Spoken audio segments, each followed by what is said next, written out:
everyone, and welcome to today's session. We are Pre-Med CC, a student-led organization established in the fall of 2021. Our goal as an organization was to create an online community for pre-medical students at community colleges and universities with the hope of guiding the next generation of diverse and inclusive physicians. And while we advertise our organization as being for community college students, our events are open to anyone. We realize that finding guidance and mentorship in a pre-med journey can be especially challenging for first-generation pre-med students, people that lack the financial resources, or just those that do not know people in the medical field. One of the best parts about our events is that they are virtual, so you can do it from the comfort of your own home. We typically have events on Fridays from 5 p.m. to 6 p.m. PST, and on Saturdays from 10 a.m. to 11:30 a.m. PST. If you aren't able to attend the event, all our sessions are uploaded on our YouTube channel. Many of our sessions will end with Q&A with our speakers. Any questions that you have can be put in the Q&A section on Zoom, and our team members will read them and have them answered. After you have attended our event, you can log on to our website and complete the quiz, which will contain questions pertaining to our session today. If you score 70% or higher on the quiz, you'll be awarded a 2-hour mentorship certificate to show that you attended our session today.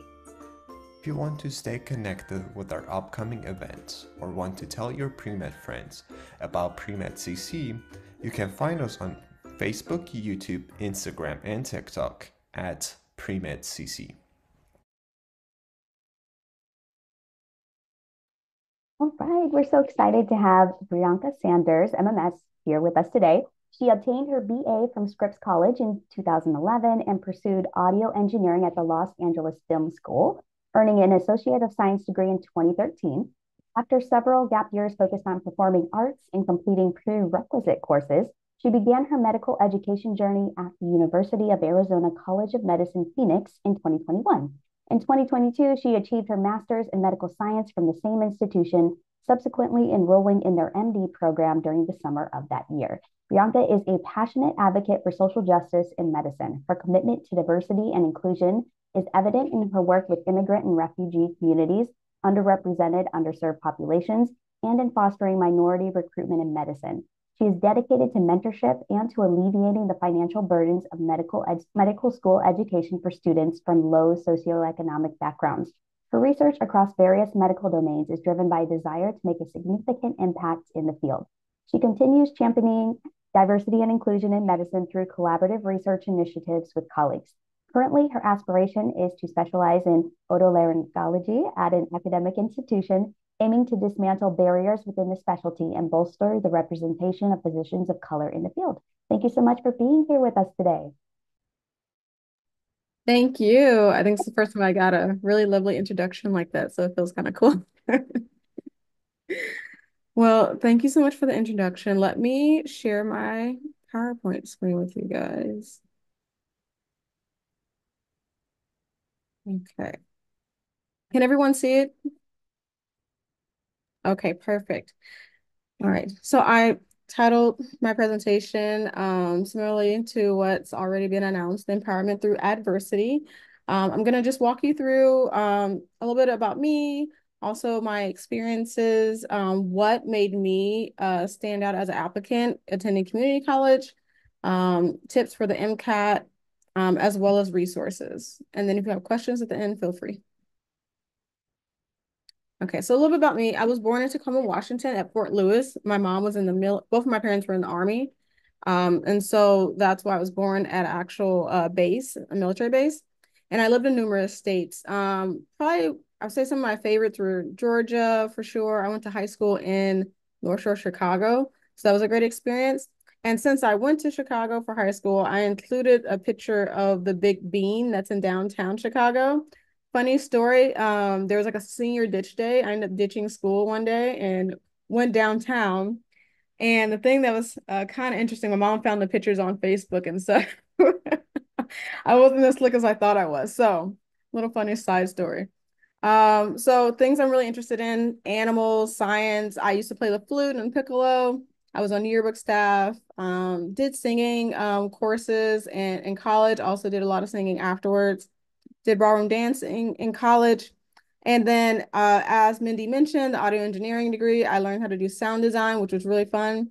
Did some background acting for a few years. I did some acting in like a little bit in high school, a little bit in college, and then like on the screen afterwards. I'm actually into knitting now, which is fun. I used to do songwriting and now I'm into weightlifting, which is pretty fun. I have a 7-year-old daughter. She actually wants to be a medical scientist. She announced this at her kindergarten graduation, so I'm very proud, I have to say the least. And then I have a cat named Snowball. She is very mischievous, by the way. She kind of looks like it. And then that's my dog, Dolly. He's actually in the room with me right now. He's 13 years old, if you can believe it. Okay. So I know she already went over my education. This is just like some additional info. One thing a lot of people don't know about me is I did a study abroad program in Paris, France. I did that for 6 months. I highly recommend that if you have an opportunity to transfer from community college to a bigger university, try to see if they have a program that kind of includes the finances for study abroad in there. It's a great talking point when you go in interviews for medical school and beyond. I still talk about my experience in Paris, France to this day, and you'll actually gain a lot of skills living in another country. And you also gain empathy for your patients who are from other countries who are living here. So I think that's a big aspect that really helped me connect with the immigrant and refugee community. All right. So believe it or not, I took 10 gap years. So for all of you that are worried about, okay, if I take one gap year, I'm not going to be competitive. Don't worry about that. The number of gap years don't matter. It's what you do with those gap years that matter the most. Okay. And so this is literally me. This is a picture of me behind the scenes of the white coat ceremony, which is like where we like officially matriculate. And so, oh, sorry. There's like a little question here. Let me get it to pop away. And so having that experience was really, it's like 1 in a million, to be honest with you. And I truly think that it changes your perspective about what it feels like to start school. You don't get that in undergrad, but you definitely get it in medical school. Give me 1 second. I'm trying to get rid of this. There's this thing here on my screen I'm trying to get rid of. It's just blocking my view. 1 second.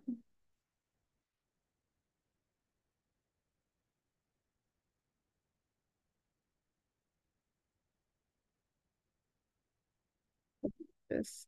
Okay, there we go. Oh, perfect. Okay, I got it. Thank you for being patient. All right. So these are the lessons I learned during those gap years. So pursue, develop, spin, and document. Those are kind of what I think are most important.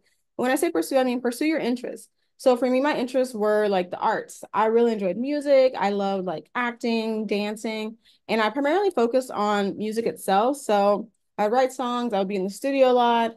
I did background acting. So I did background acting for Big Little Lies. Trying to think, there's a show called Roadies that was on Showtime. I even did like a very cheesy Disney commercial that my daughter keeps asking me to find. I cannot find it for the life of me. If you find it, let me know. It's like a werewolf and we're in a spaceship and it's so much going on. So yeah, definitely pursue your interests and then develop interpersonal skills. I definitely would say I'm probably the most non-traditional student that I think a lot of students have met in medical school. I had like numerous jobs. I worked in retail. I even sold cars at one point, but those jobs actually helped me a ton with communication. Just being able to communicate with individuals means a lot, especially with patients. Everyone has their own quirks and, they're different in terms of how they speak or, how they like listen or even how you can portray a message to them. So having those skills that can't be learned from a book are very valuable. And spend time with your family. Spend time with your family and friends because once you start medical school, it's like a train that never stops. And you won't have that time as you will previously. So definitely spend time with your family and friends and document your experiences. And the reason I say that, you can use that documentation to write your personal statement. You can use it to help fill out your activities, even when you're on an interview.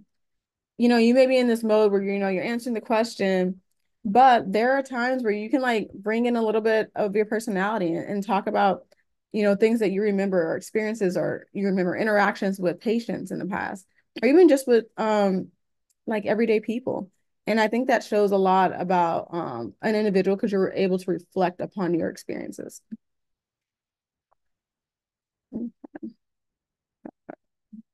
Okay.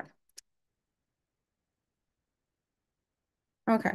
So in terms of prerequisites, now if you're doing your prerequisites at community college, which is what I did, majority of my science courses were at a community college. Only one of them, which was calc. Well, no, I actually had an undergrad bio and I had like a calc. I redid, I think, two of those courses. So I had two bios and one calc. One bio I thought was kind of low. My calc I thought was definitely low. So I redid those and that was perfectly fine. Some schools will let you know that one grade doesn't replace the other. They kind of get, averaged together, but at least you're showing that you're making a commitment to improve. And then if your grade is definitely higher the second or third time around, hopefully it's only a second, but if you have to do another time, that's totally fine. It shows growth and it shows that you're committed to the field.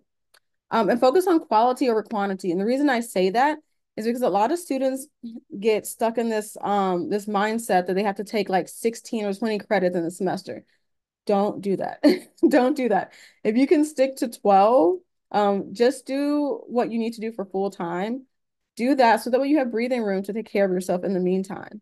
And I think that's truly important.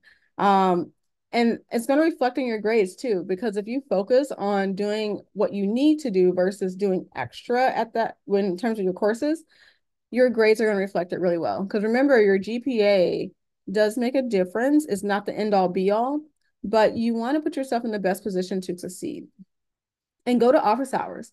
I would say I went to a very small undergrad college, so that helped me a ton. I got one of my letters of recommendation from my French professor, and I hadn't seen her when I asked for the recommendation, I think at least like 8 years maybe, but she still remembered me. I remember she helped me with my application for study abroad. She helped me make a resume in French, which I had no clue how to do, and they call it a CV, except in French it's called CV. She helped me a ton. And so it was nice because I built that connection. I was able to reach out to her again for a letter of recommendation for medical school. And at community college, I went to office hours. I made those connections. I showed interest. And that helped a ton as well, because that translated into other opportunities, including letters of recommendation. Develop relationships with on-campus tutors. If you have tutoring on campus, technically, and they say it's free, you technically already paid for it in your tuition. So you should use it. I used to be a tutor and I would tell students that all the time. So you technically paid for this already. When you paid that fee, you might as well use it. So just keep that in mind. And they're great resources for helping you know the content that's pertinent for not just for your long-term learning, but also like for the exams. And they can also give you tips on like, let's say like mathematical steps. I would give students tips all the time. One tip I would give students is program the quadratic formula in your calculator if you can. If you're able to for chemistry to use a calculator, program that formula. You can learn it on YouTube. I did that myself. It saved me a ton of time when I was taking my exam. Another tip is to join a study group. If you have other individuals who like to study together and you work best by bouncing ideas and questions off other individuals, I would highly recommend this. I did this for microbiology. I did this for organic chemistry. Organic chemistry was a big course where it involved a lot of teamwork. We had really big lab projects that you needed to work together, and not just inside the classroom, but sometimes outside the classroom too. And engage with the content. And engage with the content doesn't mean, talk to your book. I'm just being silly, but you can literally do what works best for you to get the information into your brain. For me, it's watching videos, it's audio. So I listen to podcasts. I use Khan Academy a ton when I do my prerequisites, and I love that it's free. That's even better. I hope it's still free. And so, and I even like draw images. I had a microbiology professor who had this really great approach to learning microbiology. And I think this is why it was able to stick with me. She said, create a story. So write a story when you're also doing your studies. That may help as well. College. Knowing the nerd in me, I found a research article to give you guys some information. Can you guys still see me? Okay, perfect. My internet said it was unstable for a second. So I found a research article by the NIH that talks about the correlation between community college attendance and the likelihood of getting accepted into medical school.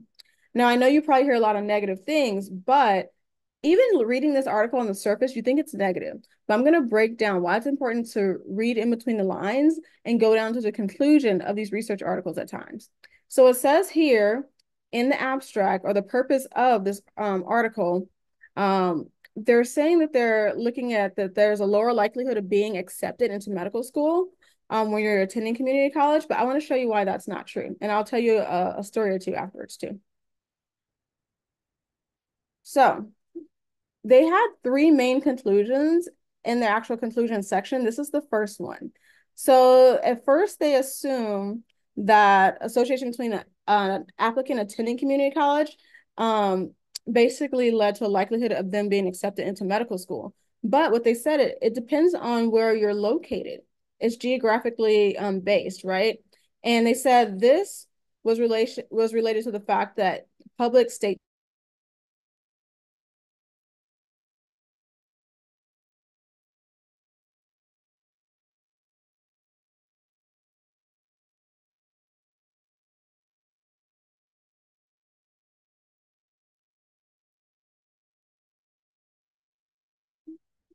Okay, sorry about that, guys. I think I got kicked off for a second.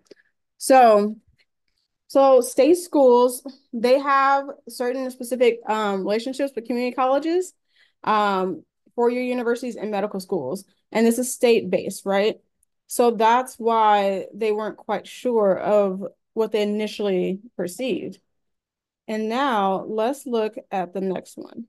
So this says that public medical schools may be more aware of the local community college systems compared to private schools. And this is a fact. So the school I attend right now is a state school. And at the undergraduate level, they're highly aware of the community colleges in the area and of the level of rigorous pedagogy of the courses themselves. Now, that will be a little different for like a private school, and that's what they're stating. And so I think that's very important to think about. So if you start building connections or collaborations with state schools early on that have medical schools through their potentially like science-based programs or even volunteer programs, I think it can help build connections. And I guarantee you most state schools are highly aware of what your community college has to offer. So the third point that they notice is that in the MSAR,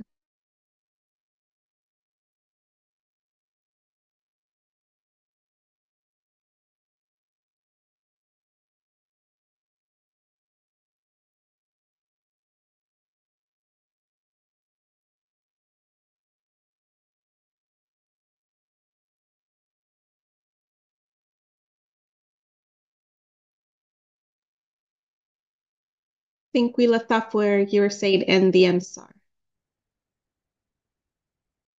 oh, thank you so much. So in the MSAR, it's stated that they treat community college courses kind of broadly. But the great thing is like a lot of medical schools, they make this information public on how they approach community college information.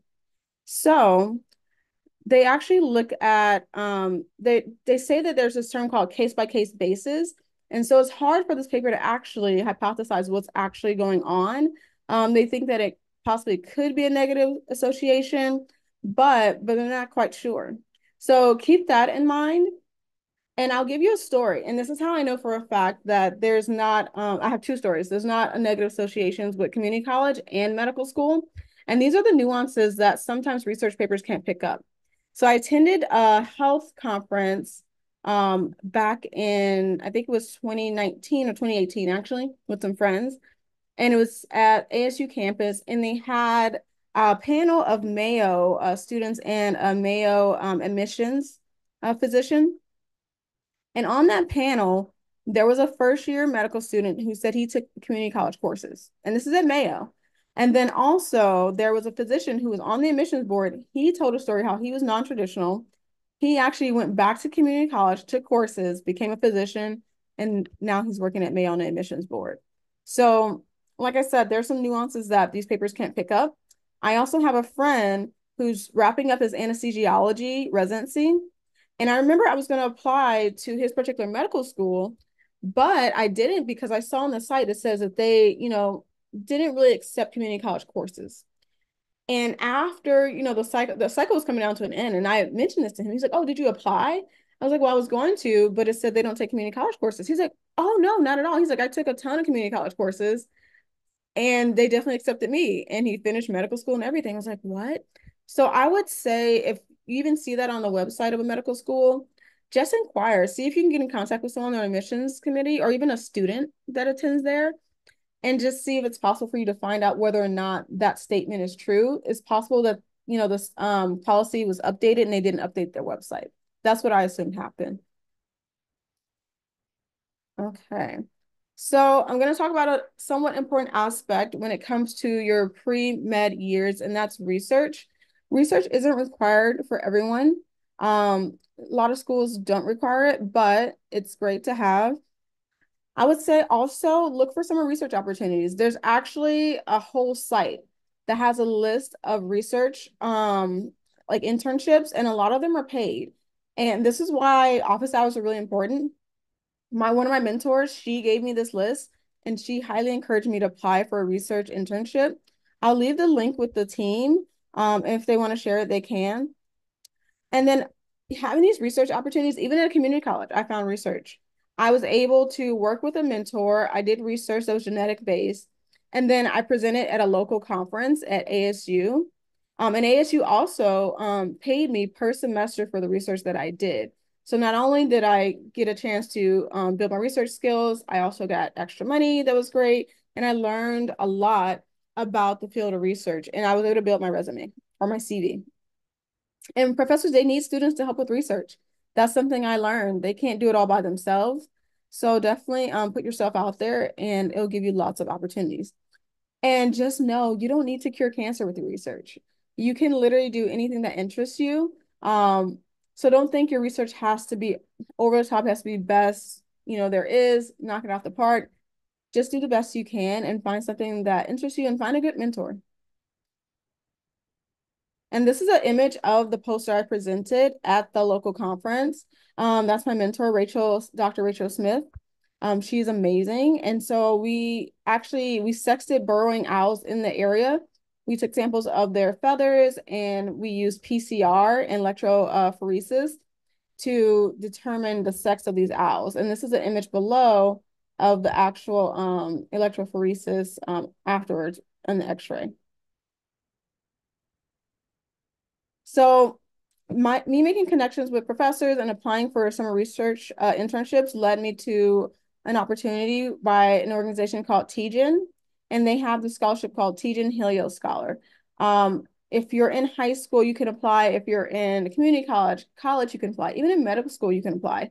And even if you get it once, you can technically get it a second time. So just be aware that this is an internship that reflects very well on your CV. And the great thing about that is at the time when I applied and I got accepted, I wasn't aware that I don't know if it's for all the Maricopa County schools, but at least for Australia Mountain, no students have ever received that internship before. And it's somewhat of a competitive one. And so I was really happy to know that me just stepping outside the box and trying something new, even though I wasn't sure what was going to happen, worked out. And my school ended up doing a YouTube video just covering my success story to motivate more students to apply for these internships. Don't assume because you're going to community college that rules you out. It does not. And volunteer. This is actually one of my favorite things to do. When I was a pre-med, I still like to do it even though I don't have as much time. I volunteered in a hospital. I volunteered for hospice. I did kind of like a food bank thing with a local clinic. And these are really great experiences because this is what's going to help you build those stories for your medical school application, and also great talking points when you do your interviews. And these are actually good opportunities for networking. And if you're, volunteering for a good period of time, you could potentially get a letter of recommendation out of it. And you also get a preview of what healthcare is like if you're volunteering in a healthcare setting, and you don't have to. So I volunteered at a hospital for a year. I did hospice, I think, for a few months, and then COVID happened and things had to change remotely. But it opened my eyes a lot to what patients are dealing with on a regular basis. And that's also how I knew I wanted to stay in medicine, because I had that exposure. So balancing act. It is difficult to be a parent and be a medical or pre-med student. So time management is huge. Um, you know, use your phone calendar if you can, set reminders. Also, if you are a parent or soon to be parent, in Arizona, at least, I know that there are child care and after school program scholarships that can reduce your cost tremendously. Other states may be different. And when I say tremendously, so for 5 years, there's a scholarship. For 5 years, that gives you assistance. First 3 years, it covered 90% of my daughter's full-time daycare costs. And so I was only paying, I think, like $130 a month, where I should have been paying like $1,200. And so if you think about that, that's a huge difference. And that actually is getting over a huge barrier for your education in your future. And so I would definitely highly suggest that. And ask for and accept help as needed. I have a difficult time sometimes accepting help. I think that's a pretty common thing for pre-med students, but this is an opportunity where you should be open to receiving help and assistance. And hold yourself accountable. This is your dream. So no one else is going to do the work for you. No one else is going to remind you that you need to study. So definitely stay on top of it. And if you need an accountability buddy, sometimes you can have a friend that like reminds you, hey, we need to go study, or don't forget to do this. And you can help each other out. And prioritize your well-being. That means sleep, hydrate, do some physical activity, that if that means like walking, or you want to play like pickleball or something, just do something and take steady breaks. It's interesting. It seems counterintuitive, but you remember the information better when you actually take little breaks and take care of yourself. And communicate with family and friends about your goals, so that way they understand why you may not be present all the time. And also set healthy boundaries. It's okay to say no. You cannot agree to everything. That's actually a formula for failure. So do not agree to everything. I learned my lesson in undergrad. And apply for scholarships and grants to reduce financial burden and stress. A lot of community colleges have scholarships, they have grants. I know at least in Arizona, they even have scholarships for parents. They give you like I think it's a grant per semester or per year, just for, having a child. There's even internship opportunities that may pay you some money for being part of like an internship. I think I received like 2 scholarships. One, I was nominated by a professor, and another one I think I applied for. And it goes a long way. One of those scholarships covered a full year's worth of my tuition and my books. And so that helps a ton. The MCAT. I know a lot of you don't want to hear this word right now. My scary word is step 1, so don't worry. I'm kind of in the same boat. So these are just some study tips. Take as many prerequisite courses before the exam. I also made the mistake of trying to teach myself biochem and OChem, and I'm glad I did not. I was not capable of doing that. So take your time, don't rush it. Get as many of those courses under your belt, because you have to take them anyway. Okay. And medical school is not going anywhere. Manage your time wisely. Instead of like watching 5 hours of Netflix, how about maybe you watch 1 hour of Netflix and you do 4 hours of studying, have balance, right? Well-being is important, just as I mentioned before. Rest, hydrate, exercise. And when you're studying for the MCAT, I would highly recommend that you reduce any alcohol intake. I actually listened to a podcast by Dr. Ryan Gray, who's really great in the pre-med community. He did an interview with a psychiatrist, and this is something they highly recommended. I did that for like 2 or 3 months prior to the MCAT, and I think that's what helped me reduce anxiety and stay very focused along my path.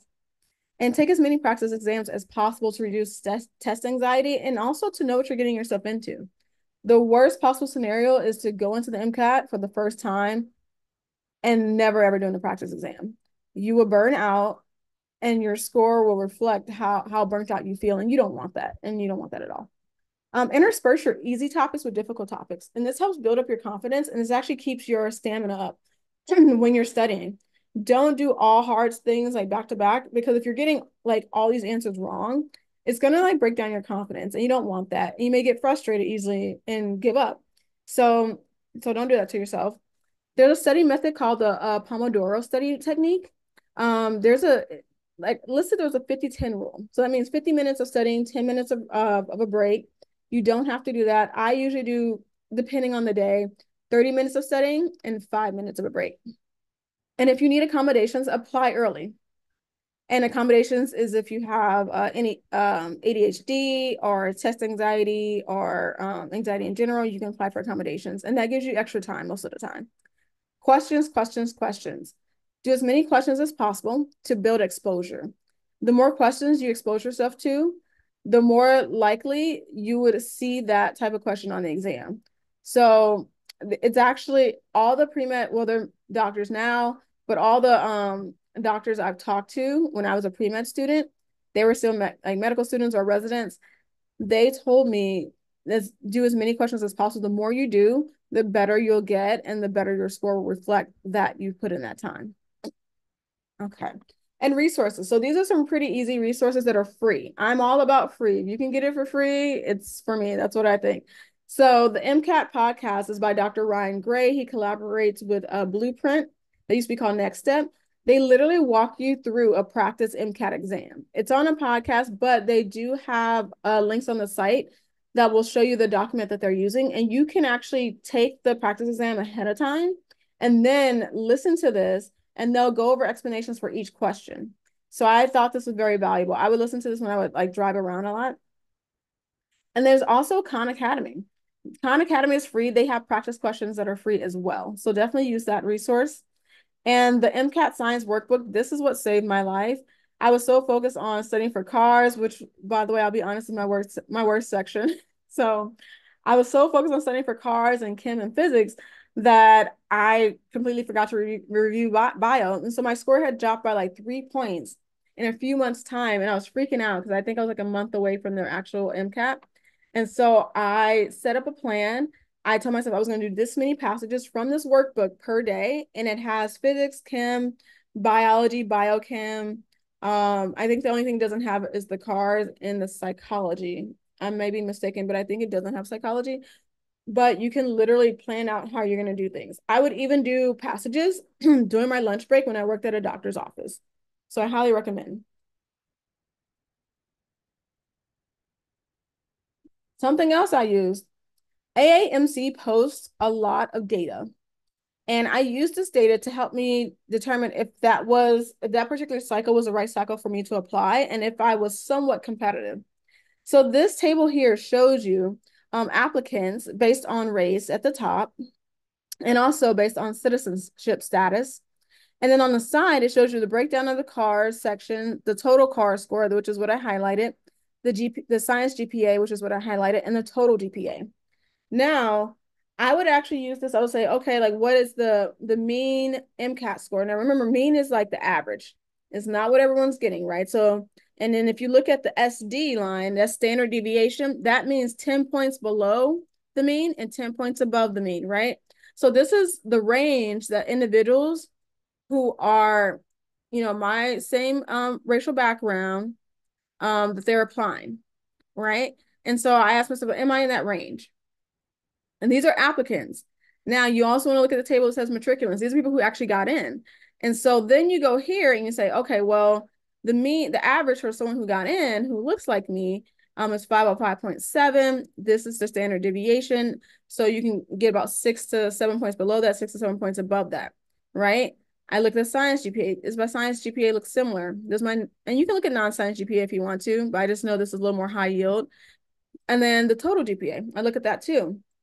And don't use this as a way to rule yourself in or out per se, but just use it as a way to see if you're kind of on track.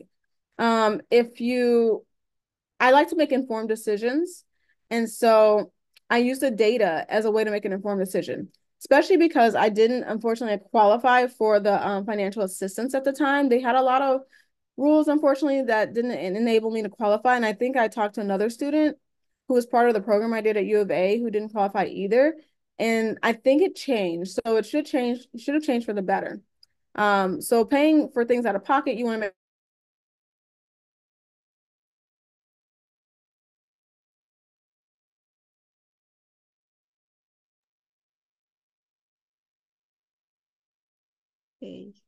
And you're back.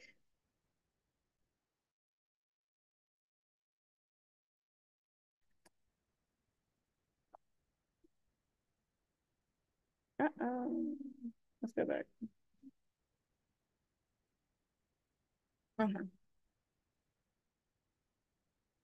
So yeah, so like I said, you want to make sure you have the information you need to make the best decision possible for you in that moment. For me, I was like working part-time in a family practice. I wasn't making a lot of money. I was commuting. I still had to pay for daycare. So I had to think to myself, like, okay, I'm going to spend a lot of money out of my own pocket. Am I in a good position to do so? And am I willing to take that risk? And will the outcome be favorable for me, right? So that's something I thought about. Medical school application. These are resources I use. I highly recommend them. These books don't cost a lot, and sometimes you can find them discounted on Amazon. I remember I passed some of my books down to other individuals.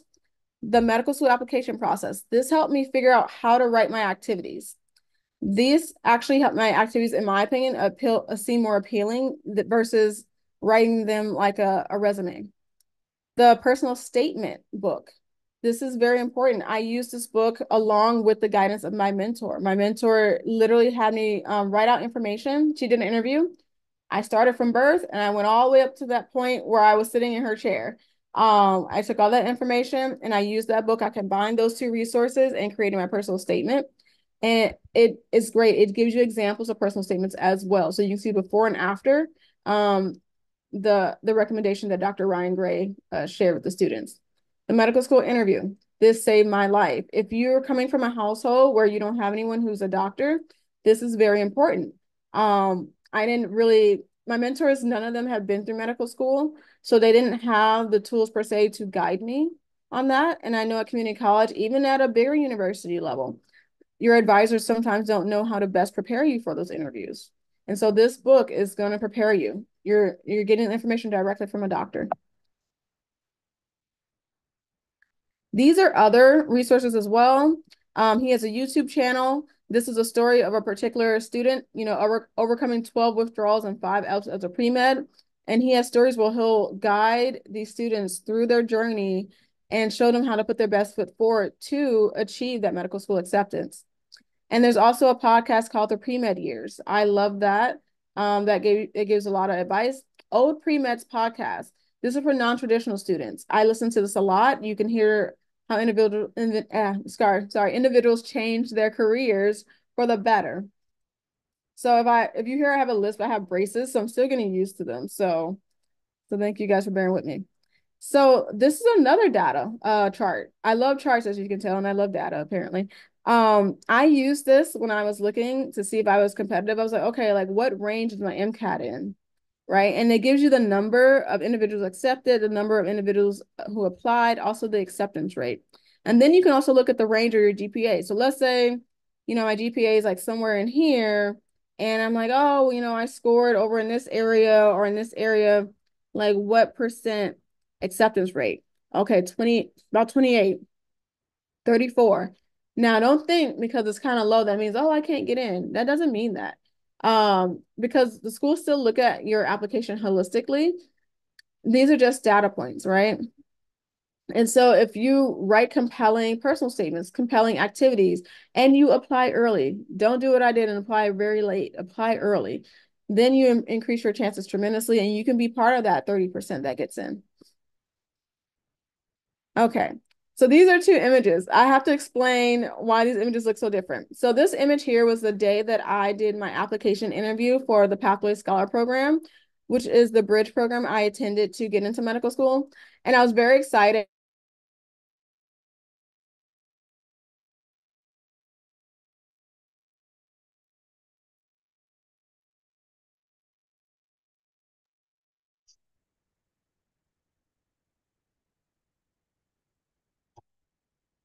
We'll wait for Bianca to come back on because I really want to hear about this program too.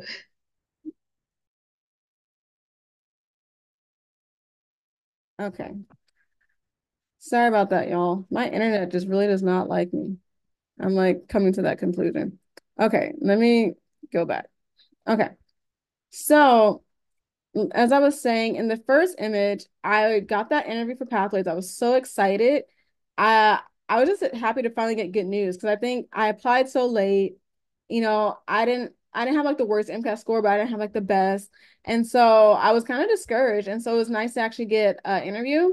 And then the second picture was me during an interview for another university, but I was so exhausted. I think this was during the lunch break. I had like that little halo light. I was burning up in like the suit. I was tired because I was so stressed before I even did the interview. I was so stressed. This has never happened to me before. I thought I was gonna throw up like when I came back home for dropping off my daughter. I was like, huh. So this was like a selfie I did to like kind of express how I felt at that time.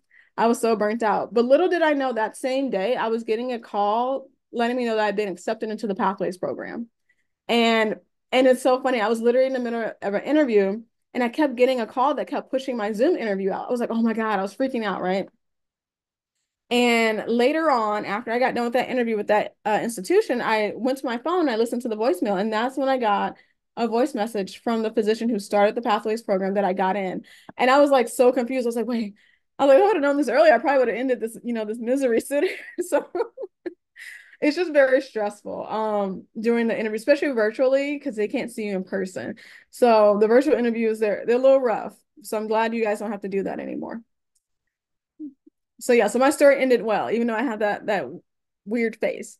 So why I chose the Pathway Scholar program. So the great thing about the program is you get to preview 2 medical school courses while you're in the program, and you also get credit for this whole program. You get a master's degree, which is great. The program started off, I think, as like a certificate, and now it's a degree.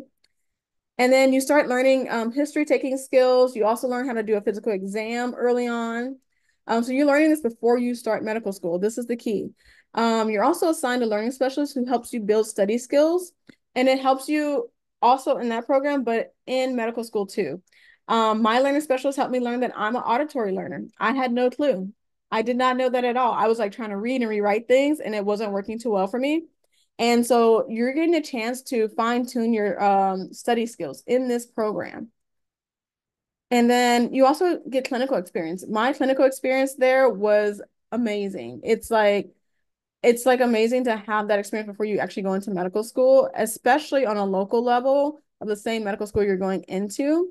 So that way you're kind of aware of what to expect in certain environments. And I love that. You start your research project early. My school has a research requirement. You start that a year early. Some students end up keeping that project. Sometimes you can change, and it's very normal to change.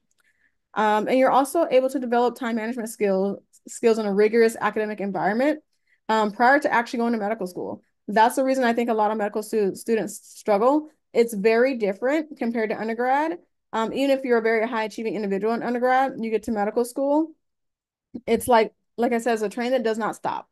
And they are true. It's true, the rumors of saying that it feels like you're drinking from a water hose. It really feels that way. And you actually get an extra year to build connection and explore your interests. And so you build connections with professors at the school, other students who are ahead of you. It creates I would say, like great opportunities for collaboration. And if you're interested in certain clubs or just certain specialties, you get that exposure earlier. I remember doing an interventional radiology experiment that another student was doing, but the cool thing I got to use an AI simulation device that we have on campus to do an interventional radiology procedure. And it's really cool that you get that experience. So definitely use those opportunities if you get a chance to. And you also improve your stress coping techniques and test anxiety. So before you get into medical school, instead of you freaking out the first year of medical school, you get to freak out in your master's program. So okay, I'll tell you one thing. Every medical student is going through it. They may not admit it, but we all are like going through just because you have so much to juggle. And so it's nice to be able to build certain skills before you start. And you also feel more confident and more grounded overall when you enter that first year. You're not stressed about, oh my God, what resource am I going to use? Or, oh my God, I've never seen this material before. Because 2 of the courses you've already done. So you see them again. The tests and like all the topics may not be the same because they do change, but at least you've already been there. And so I remember sitting in the lecture for one of my courses the second time around during medical school, and really, I had like an epiphany moment because there was a concept I didn't understand my master's program year, my medical school year. I was like, that's so easy. Like, why didn't I get that before, right? And so you can have those moments, and you have a guaranteed acceptance. This is different than other post-bac programs. I will say that was the reason I didn't apply to other post-bac programs. Some programs would say, okay, you complete our program, and at the end, if you do well in your post-bac program, you basically apply again with everyone else, and you may get an interview. And some say you will, but I did hear, unfortunately, there were some stories of individuals who weren't guaranteed those interviews. And so I wasn't willing to take that risk, especially because most of the programs are out of state for me. And so I love the Pathways program because of that. As long as you pass all your courses, you're guaranteed to matriculate into medical school. And medical student life. So this is just giving you a preview of what you can expect. First year, you matriculate, which is what I mentioned, the white coat ceremony. You have your preclinical courses.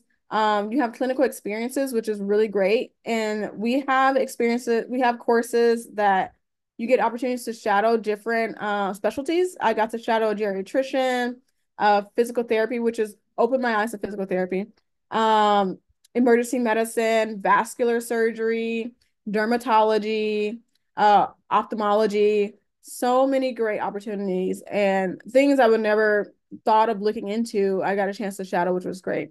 We also had a doctoring course that teaches you how to do a physical exam, how to be a doctor, basically. And then the tests for those are called OSCEs, where you actually go in and do a physical. You do a physical, you take a history, and then you type up your note afterwards, and then you do an oral presentation, which is basically what you have to do a lot when you get to your clinical years. Second year, you still have preclinical courses. You still have clinical experiences. You still do your doctoring course. You have your OSCE, and you're also doing research. You start research first year.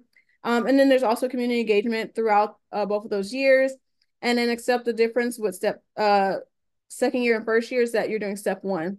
I'm actually still studying for step one. I'll take it in like a couple weeks, and then I'll start my clinical rotations. So I start clinical rotations in July. So clinical rotations, you're going through like your core rotations, like internal medicine, family medicine, OBGYN surgery. And you're being graded based on your clinical aptitude, and this is where your social skills and your interpersonal skills are going to come into play. Do you know when to ask questions? Are you asking the right questions? You don't want to ask a surgeon 10 questions while they're trying to operate on a patient, right? Just be mindful. Find a time where maybe they're not thinking as much, or maybe, they'll ask you a question, or maybe they might ask you to like look into something or of that nature, right? So just be wise about that. And then you have step two at near the end of your third year. And then MS4, you're still doing a few clinical rotations, but then you're also doing away rotations, which are basically mini interviews. You'll go to other school programs or potential programs you want to attend for residency, and you'll do a rotation there. And based on how you connect with other individuals, how well you perform, that could help improve your chances of matching. You'll do research. You have the ERAS application, which is you're applying for residency spots. You have your interviews for residency, and then you have the match, which is where you find out where you'll actually get a job. So for once, you'll get paid and you won't pay, right? Because in medical school, you're technically paying for your education, but match is technically you getting a job acceptance. And then you have commencement, which is your graduation. Okay. And these are my references. Thank you for bearing with me with all my weird internet outages. I really appreciate it. And this is my little thank you page. My daughter's out of town right now. Otherwise, she would have popped up in the background by now. She loves popping into my Zoom meetings. It's like her favorite thing to do. And this is us at Disneyland a couple years ago. Well, Bre'anca, thank you so much for being here and like giving us all these gems, like tips and resources that we can use. I know when this goes on our YouTube channel, some people are going to be watching it over and over because those are some resources that I myself was trying to write down. So thank you so much. Of course. Get started on the Q&A. We do have some Q&As that are coming in, but we also had some Q&As from some Instagram stories that we did. So nice. Okay. People live. I think we'll start with theirs first. So I'll read them, or Mindy will read them, and then you can answer. Take a break and answer. So one of our first questions, did you talk about your child in your application? Do you think it'll work against you? So that was one of the questions. Oh, can you mention that? I'm sorry, something about the application. Yes. Did you talk about your child in your application? Do you I think did. it's you? Yeah, I'm sorry, I didn't mean to cut you off, but yes, I did. So my mentor, I sat with her and I was asking her, what should I, write in these applications? And she told me, you want to be honest, you want to go to an institution that's going to support you. Oh, she told me you want to go to an institution that's going to support you as much as possible. And you want to make sure, can you guys hear me? My internet seems like it's freezing. We could hear you. It's just your screen kind of froze. Now I can't hear you. Hello? Yes, your screen froze, but we were able to hear you for a little bit.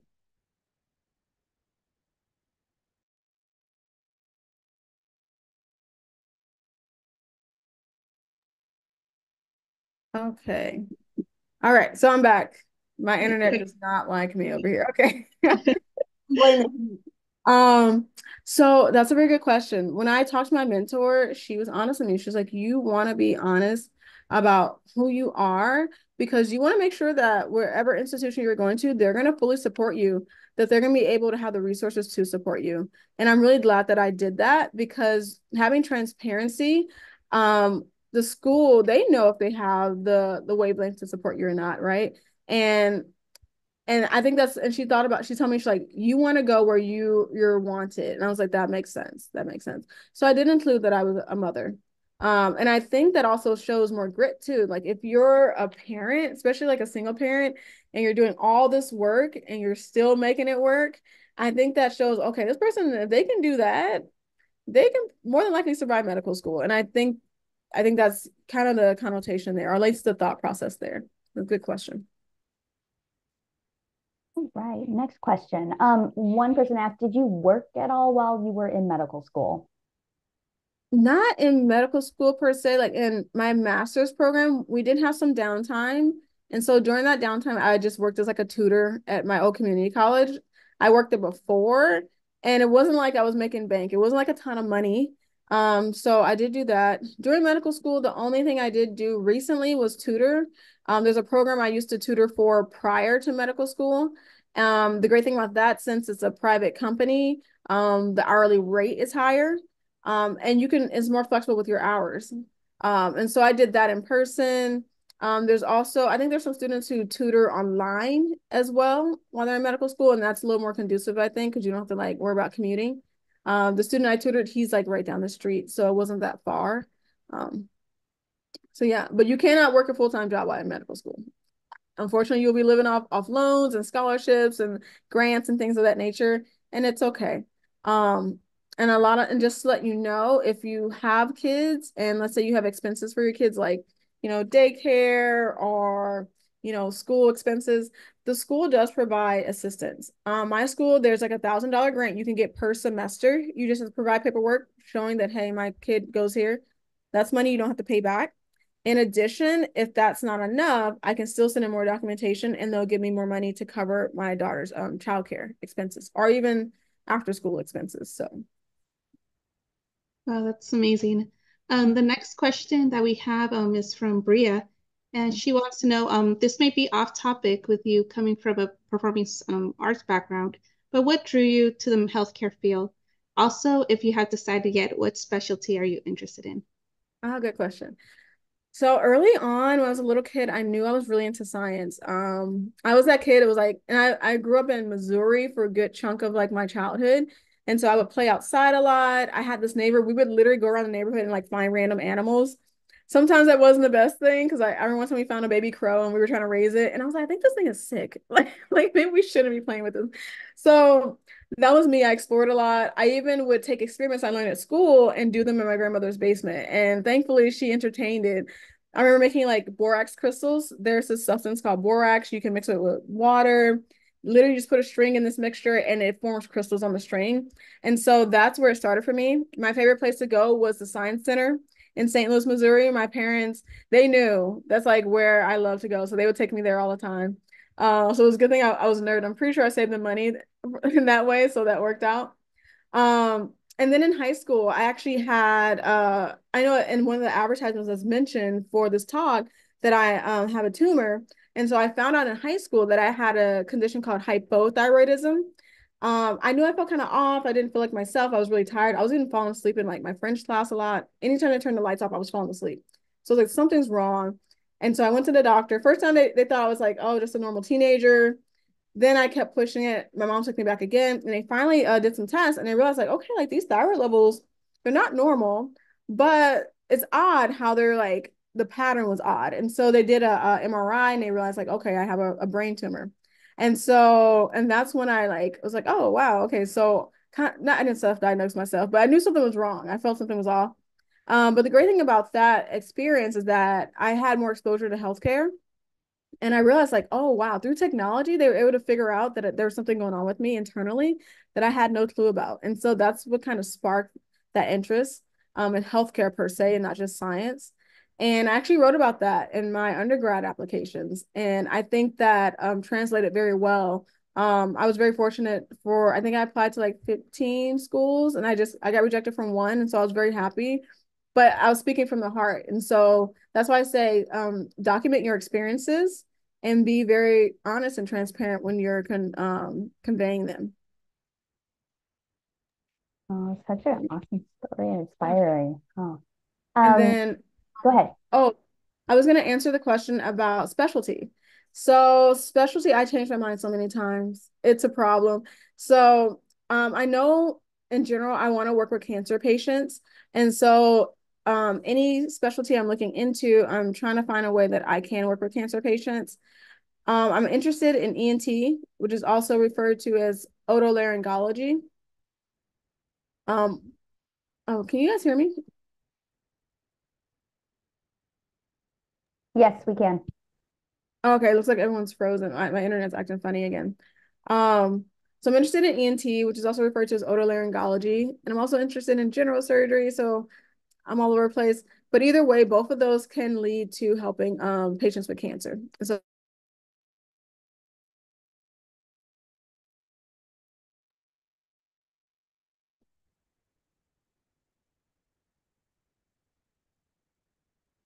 Okay. okay, what's the last thing you heard so I can just elaborate? That those two they involve you like taking care of people with cancer, both of Oh, those yeah. specialties. Oh, perfect. So I'm glad you heard that. So yeah, so that's basically where I was gonna leave off at. I'm mostly interested in those two fields because I can help patients with cancer. Nice. The next question is, did you interact with the school you are in before applying? Were you already living in Arizona? I was already living in Arizona. So I lived in Arizona briefly before I started my undergrad program. My mom was stationed out here. And then I wasn't here for a few years. And then I came back in 2017. And so I've been here since then. And when I attended the community college, I did establish residency when I was at community college because you do pay more at community college if you're not a resident. And so after I had been here for a year, I established residency. So that way I wouldn't have to pay the higher tuition.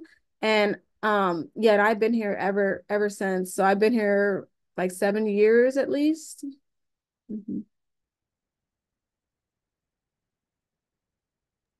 All right. Next question. One person asked, how were you able to go to early classes having a child? This is also a question I have Oh personally too. yeah, that's a very good question. So I found like at least with when I was doing my prereqs at community college, coincidentally, my daughter's daycare was across the street, and it was by chance they had an opening. And that daycare, I love them. I even like still like my daughter still goes to some of their events to this day, even though she doesn't go there anymore. The owner is amazing. She was one who told me about the scholarship. She said they had a scholarship there. And the scholarship enabled me to go to school. And so I literally like sometimes they would have events, and if like I had a break, I would go across the street and like see my daughter if I could. Um, so that's what helped me a ton. And they usually open, I think they opened at like 7, I want to say. And it because it was like it's for parents, who are working and stuff, and a lot of parents worked. And so I would drop her off and then go straight across the street and go to school. And they would be open till 6. Right now, when she comes back from her vacation she's having right now with her friend, she's gonna go to summer camp, and that particular it's like a daycare too, but they do summer camps. They're open from 6 a.m. to 6:30 p.m. And so it's just a matter of finding the right program that has the hours that work for you. Another hint, in California, I was applying for a school there and I was doing an interview there. I was looking up childcare resources, and they have 24-hour daycare programs there, which I didn't know was a thing. And there's a lot of them. And I think it's because there's a big healthcare community in that area.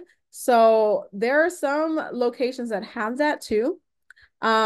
Also, I know right now if I have to do something really early, I have a partner who helps me sometimes. So him and his mom, they help me out, which is really, I'm very grateful for. Um, and then also too, her school she opens up by 7. And so since that opens by 7, if I start class at 8 or something like that, I can usually get her there pretty early. That's one option. And then sometimes, if you have family who's able to help, I would say use them if you can, maybe stagger out the care so that, they're not always watching your kid, because they're going to get tired too.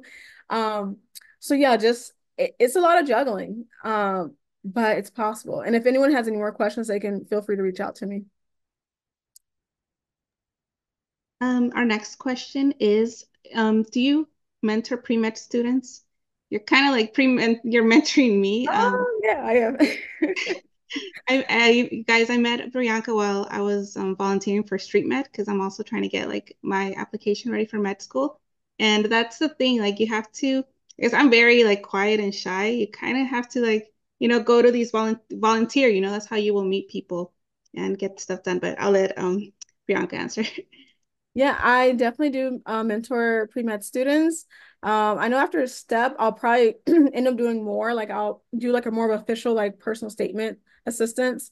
But yeah, Veronica was very, I saw her all the time actually. And so I would be at street medicine, I would see her, but it's so hot and there's so much going on. I'll just be like focused on whatever I'm doing.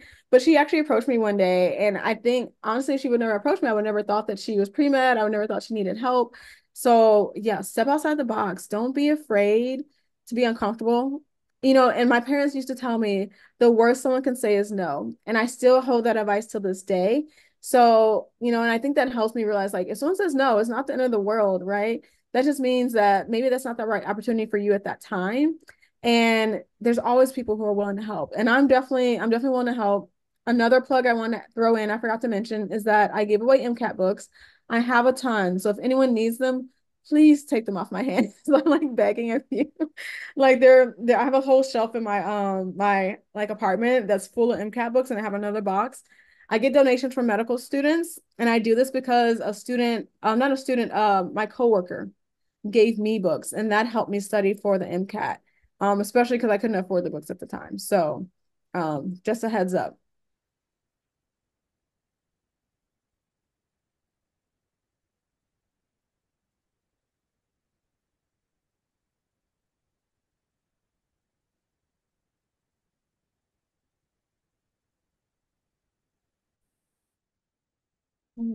Hello, can you guys hear me? Yes, I can hear you, but your screen kind of froze. Oh, wait, I think you're back. Okay, perfect. Hey, our next question. You kind of talked about this a little bit, but just kind of speaking to how is one able to avoid the cost of living of being a parent while in medical school? Like you did mention something about your loans being used to cover your rent and stuff, but just kind of a little bit about budgeting and how to do that. Yeah. And yeah, definitely this was something that would have been an obstacle for me if this wasn't provided. Um, so the school gives you money to cover your costs of living. So that covers your rent, that covers your car insurance. It also covers like your utilities, covers your food. They also budget in there money like for, let's say if you need like a new laptop when you first start, there's money in the budget for that. Also, educational resources. There is a cap on the educational resources, so I always tell people check on that because I went over my cap this year, and I didn't know, but it's okay, it's okay. Because I'm using the resources for STEP, and so it's worth it. But yeah, they give you everything you need to basically live. The only thing it does not cover, because it's federal loans, they do not cover credit card payments, and it does not cover any car payments. So just be aware. Just be aware of that particular fact. Our next question is, how did you decide which medical school to apply to? That's a very good question. So I did a few different things. So I looked at places that I wanted to live. One of them was California. I was okay with that because I attended undergrad in Southern California.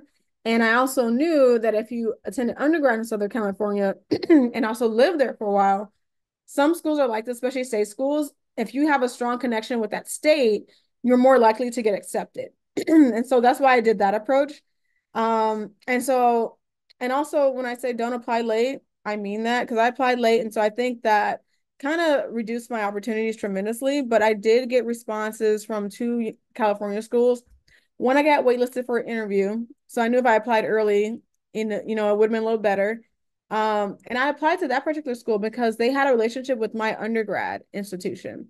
My undergrad institution funded a research institution that particular school did a lot of research with. And I mentioned that. And I also looked on their website. The school I went to was part of a group of like 5 schools. Actually accepted a few students from some of those schools on that campus. And so I was like, okay, they have a trend of accepting schools from like the campus that I attended school. Let me apply there. So I strategized that way. And then I'm trying to think. Arizona was a no-brainer just because I'm already here. I even told people if ASU at the time had a school, I would apply there too. They didn't. And so that was like my logic there. One school that was in New York, I applied there because there was a girl who was on, I think I found her on Instagram and she had similar kind of background as me. Like she was into the arts in undergrad. I think kind of based off her blog, I think had similar MCAT scores. So I was like, let me apply there and see. It seems like they're already like feeling that vibe. Let me see if they feel my vibe. And they did, but I applied late. So I got waitlisted for an interview. So if I would have applied early, I think I would have had a better response. I also applied to other like schools and areas where I had family too. And so I don't have a lot of family in Arizona. I have like cousins and like 2 cousins and that's it. But Chicago is a great place. I think I might apply to a school in St. Louis. I did apply to a school in Georgia, but I mostly stayed on the West Coast just because like my support system for the most part was here and I have lots of friends in California. So location was a big thing. And also look at the website. See what they look for. See if they accept community college courses, even if say they don't. Like I said, look into it. And also look at the culture. One of the schools I did an interview for, everyone loved it there. They were like, "Oh, I go study at the beach. It's so great." I was like, "I want to study at the beach." And so I probably wouldn't get much studying done, but it sounds nice. And so look at the culture and see what they have to offer. And that particular school in California, I think they also had a school on campus. It was interesting. They had a kindergarten through, I think it was through middle school on campus, which was really nice. And they had lots of childcare in the area. A program I applied to through them, it wasn't a post-bac. It was kind of similar to Pathways, where it was focused on underrepresented individuals. If you made a commitment to serve individuals from certain like ethnic backgrounds, like the one I was applying to was like African, Black, and Caribbean. They have scholarships that cover all your tuition and all your living expenses. They also have the same thing for if you're applying to serve Latino community. So that's definitely a big thing that's in a lot of the California state schools. So if you're interested in that. So for the remaining time that we have with you, I'm going to go ahead and ask a few of the Instagram questions that we got. Sure. And one of them is, do you have any tips if you're getting ghosted for a letter of recommendation? Oh, I'm sorry that happened. I'm trying to think.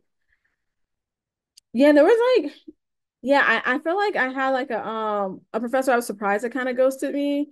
And you just have to just don't take it personally. Just move on. I mean, if you've already followed up too, it depends. If you're a big university and your professor is very busy, follow up. Just because they haven't responded, let's say you sent them a message like a month ago and they haven't responded, it could just mean they forgot.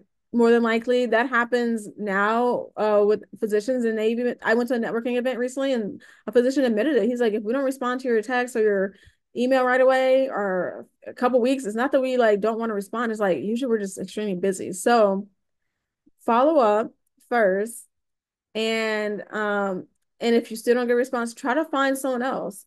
And this is why I definitely emphasize building those connections with your professors. And it's harder at a bigger university. The advantage at community college is that you're able to build those, more personal like relationships with your professors to make a bigger impact on your letter of recommendation.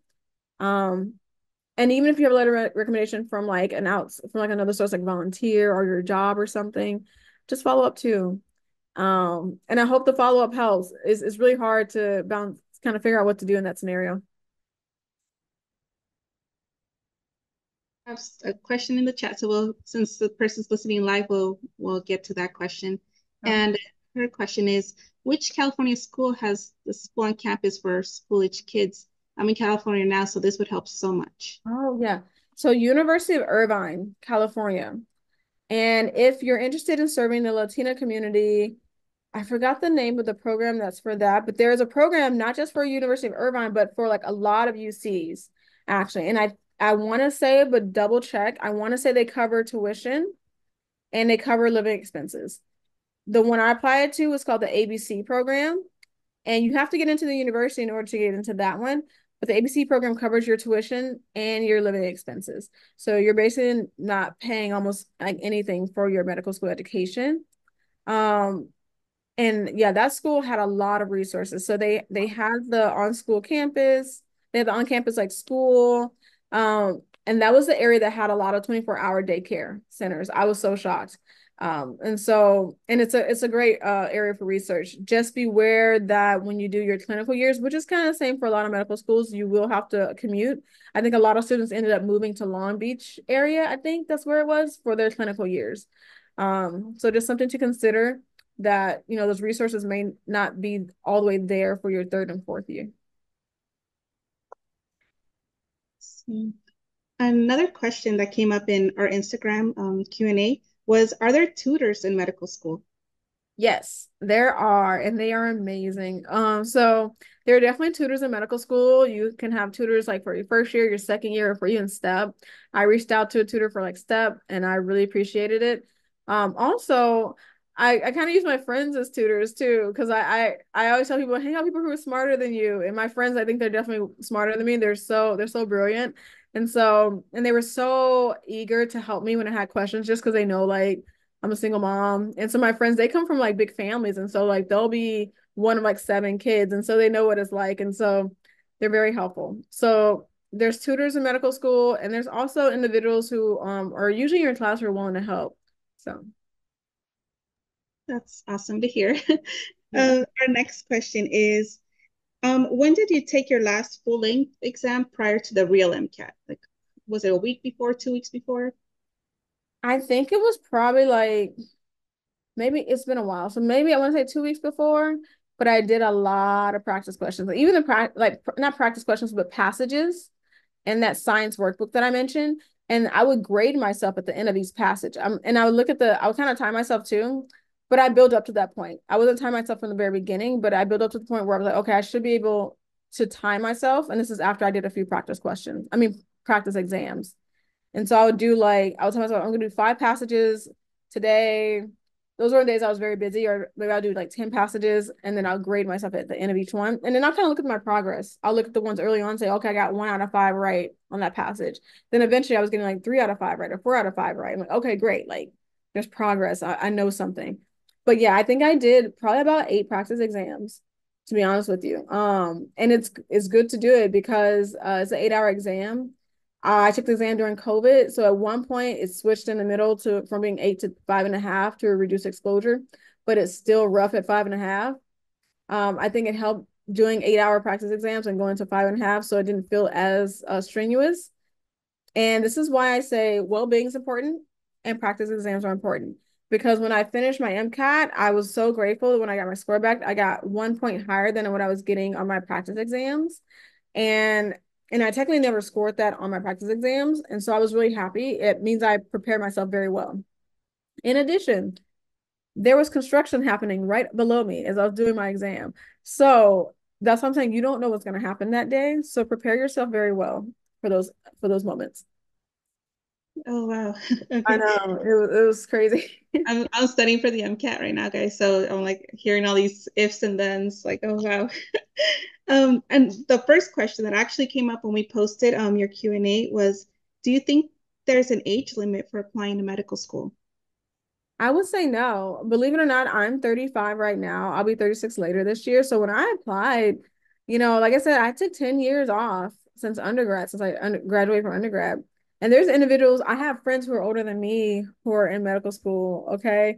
And I thought I was the oldest one in my class. I was wrong. Someone's like, no, there's like someone's like who's a few years older than you. So don't think that there's an age limit. I see stories too sometimes on Instagram of like women who, were single moms too. And I think some of them maybe went back after their kid kind of got older.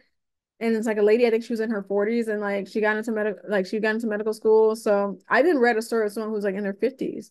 So, like I said, it's all about how you portray yourself in these personal statements in your interview, and also like they'll see if you really want it, right? If you're volunteering, you're putting in the work, you're studying, your grades reflect it. That's what matters. And especially if you're doing a career change, like let's say you had a very like pretty good career before you even did medical school, you're fine, and it's normal to have a career change, that's totally fine. We had a presentation, I believe it was last year or maybe late 2022. He was an auto mechanic and he went Oh, to was medical that guy? school. Dr. Kenley, yeah, he was 52. Was it And the guy that's from like the Midwest? I think Detroit, or is it um, some Ohio. Ohio? Okay, I think I've seen his story everywhere. Yeah, He, his story was everywhere. And yes, I know who you're talking he's about. I in don't know if you shape. guys. He could do it. He could do it. He's an Yeah. ER doctor now. So Wow, that's so cool. I wish I would have seen that. I wish I would have known you guys back then because I was so tuned in. Because this yeah. story was like very motivational because I lived in the Midwest, so a lot of my family's there. And yeah, I think I only saw one Black physician throughout my whole life growing up. And it was like, I think I only saw him for like maybe like a few visits. And besides that, I'd never seen another Black physician again, like growing up, which is kind of crazy. And so in that area, representation definitely matters. So I think if I saw more exposure, I definitely probably would have been more, probably would have looked into it more. So yeah, that's great. I'll send you the video and maybe we'll Thank post it in the you. chat when we post it because it was an amazing story. Like I got really hyped too when I listened to it. Oh my Um, goodness. let's see, we will go to the next question. And the next question is I know you mentioned surgery, but is there another rotation that you're really looking forward to? That's a good question.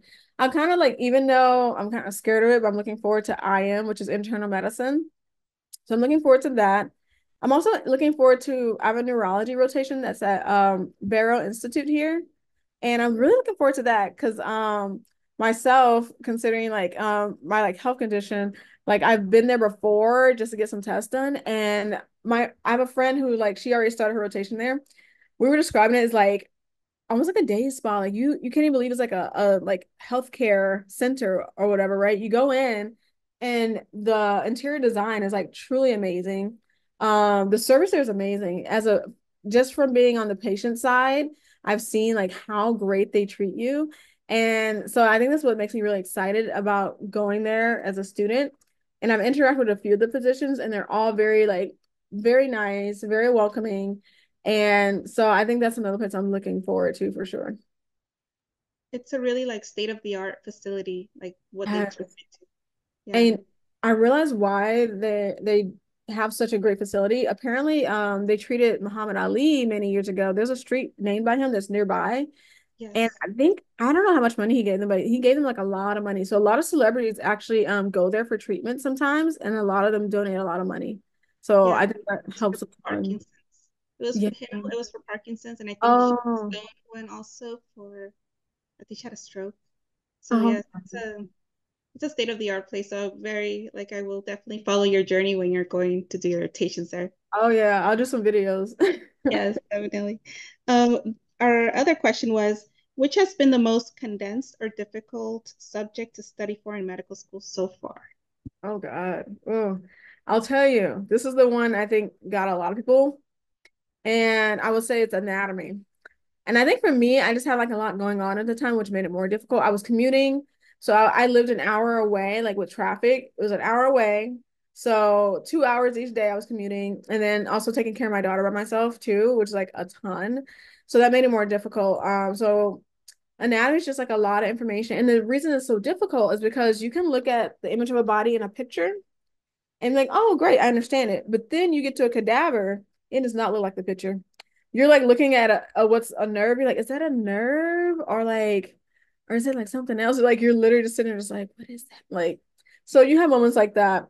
But the great thing is like when you get to step, like I'm so much better at anatomy on step than I was actually in anatomy class. But yeah, it's challenging. And I think the main reason why I was challenged at my university is because you're doing courses while you're still doing anatomy. So you're doing your doctoring course preparing you to be a doctor.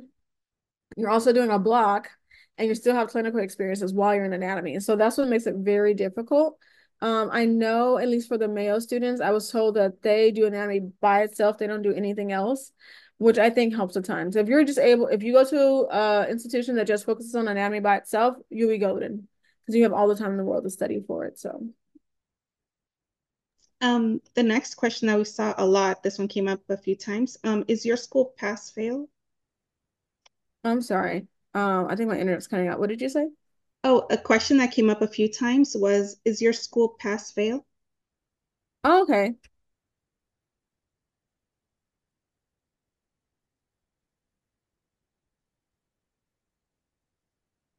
Kind of freezing up. Yeah, I know I got frozen. I don't know if you guys got frozen too. We all did. No, the question that came up a few times on Instagram was, is your school pass fail?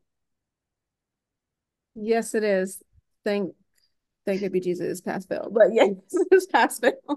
Um, so yeah, a lot of schools are pass fail. Doesn't mean that it's easy. I'll tell you that much. Sometimes getting that pass, you'll struggle a little bit, but it is pass fail. Let's see. Some of these you've answered, like people asked if you could still have a dog while in medical school. You know, you obviously have a dog and a cat and handling that. Let's see. The other question was, I know you've been here for 7 years, but did it take you a long time to adjust to the Arizona heat? Bianca's kind of breaking up.